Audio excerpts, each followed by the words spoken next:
Assalamualaikum warahmatullahi wabarakatuh. Alhamdulillahilladzi arsala rasulahu bil huda wa dinil haqq liyudhhirahu 'ala ad-dini kullih wa kafa billahi syahida. Amma ba'd. Di dalam sebuah hadis yang diriwayatkan oleh Anas bin Malik radhiyallahu qala Nabi sallallahu alaihi wasallam, inna Allaha ashaddu farhan bi taubatil abdi min ahadikum saqata ala ba'irihi adallahu bi ardin fala atau kama qala muttafaqun alaih, riwayat Imam Al-Bukhari dan Imam Muslim. Kata Rasulullah SAW, sesungguhnya Allah Subhanahu wa taala itu sangat bergembira jika hambanya itu bertobat, melebihi gembiranya seseorang pengembara yang membawa sembako keperluan hidupnya tuh. Tiba-tiba onta itu hilang beserta isinya semua di tengah padang pasir. Sampai kemudian putus asa, tertidur di bawah sebuah pohon. Begitu bangun, untanya ada di situ. Sampai dia pegang unta itu dan dia tidak lepaskan, saking gembiranya dia berkata, Allahumma anta abdi wa ana rabbuk. Ya Allah, Engkau adalah hambaku dan aku adalah Tuhanmu. Saking gembiranya tuh seseorang tuh ketika menemukan kembali barang yang hilang. Lah Allah jauh lebih gembira lagi daripada lelaki tadi ya, kalau ada hambanya yang bertobat. Kita Pak nih bulan Ramadan kita seneng kalau anak kita datang tuh buka puasa bawa durian sama es krim. Kita bahagia tuh Pak, gembira. Bawain tuh batajil nih durian sama es krim, seneng kita, bahagia tuh Pak, gembira.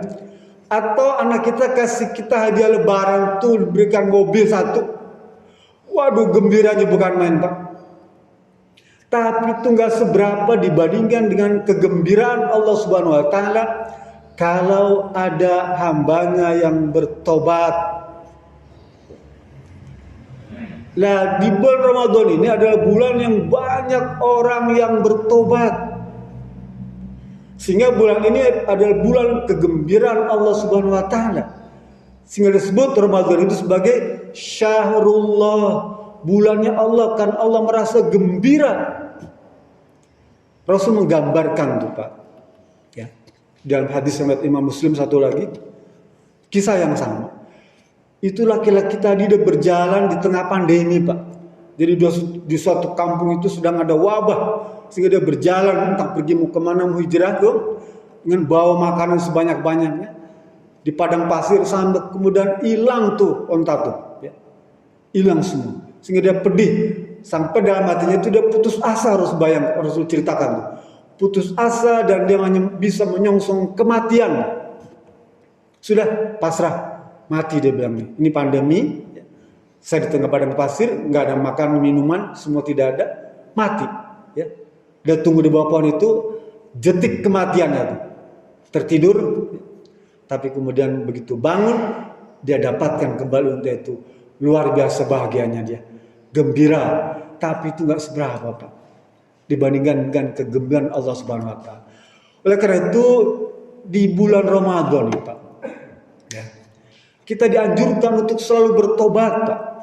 Memang sih Allah sudah secara otomatis mengampuni dosa orang-orang yang saum. Tapi bukankah kita, kekeliruan kita, kesalahan kita jauh lebih banyak dibandingkan amal kebaikan kita. Dosa kita dibandingkan amal soleh kita yang belum tentu diterima tuh, ya, dosa kita sudah pasti dicatat. Tapi amal baik kita, ibadah kita belum tentu diterima. Sehingga masih lebih banyak dosa dan kekeluaran kita. Oleh karena itu, sekalipun sudah diampuni oleh Allah Subhanahu wa taala, kalau kita saum, maka ada baiknya tuh minta kepada Allah agar diampuni, agar dimaafkan kekeliruan kita tuh. Sampai diceritakan kata para ulama, saking sayangnya Allah pada kita tuh Pak, ya. Khususnya Rasulullah SAW, dulu ada hadis diceritakan bahwa Allah itu akan mengampuni dosa-dosa hambanya apabila dia bertobat 1 tahun sebelum kematiannya. Artinya dia bertobat sekarang, selama 1 tahun dia tidak akan berbuat dosa lagi tuh Pak. Apa kata Rasulullah kepada Jibril? Pak Jibril, umatku tidak akan sanggup. Kalau dia sekarang bertobat, dia mesti besok berbuat dosa lagi. Lalu bagaimana kalau misalnya sebulan sebelumnya? Ya. Jadi sekarang bertobat, selama sebulan dia tidak akan berbuat dosa lagi. Tuh. Kata Rasul bilang, wahai Jibril, umatku tidak akan sanggup. Sekarang dia bertobat nih. Gak usah dalam waktu 1 bulan, mungkin beberapa hari dia berdosa lagi. Gak akan sanggup. Udah kalau gitu 1 minggu, ya.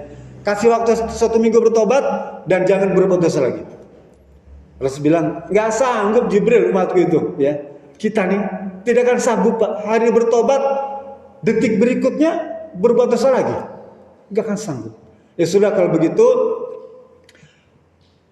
dikasih kesempatan bertobat dalam 1 hari 70 kali mohon ampun, atau sampai 100 kali dalam 1 hari itu. Artinya 1 hari itu dia bertobat dan jangan diulangi lagi. Kata Rasulullah, gak akan sanggup umat gitu. Uang pulang sholat aja dia berbuat dosa di jalan. Nih, kita habis sholat nih Pak, sholat berjamaah, sholat duhur nih, keluar masjid kita berbuat dosa. Jadi gak akan sanggup umatku itu.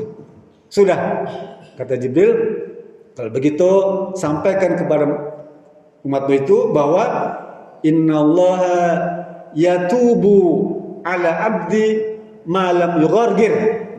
Sesungguhnya Allah itu akan mengampuni tobat kita sampai nafas di kerongkongan tuh, sehingga gak mungkin berbuat dosa lagi tuh. Nah jadi itu penutup Pak. Kita dikasih kesempatan oleh Allah dan Nabi Muhammad, karena kebaikannya itu kita akan diampuni tobat kita itu sampai nafas kita di kerongkongan, yogargir, gargarah. Oleh karena itu, karena kita tidak tahu kapan gargarah itu berhenti, kapan nafas terakhir kita itu, ya, kapan detak jantung kita itu berhenti, kita tidak tahu.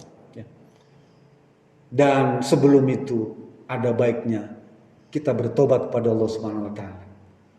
Ramadan adalah waktunya, momen yang terbaik untuk melakukan taubat dan nasuha.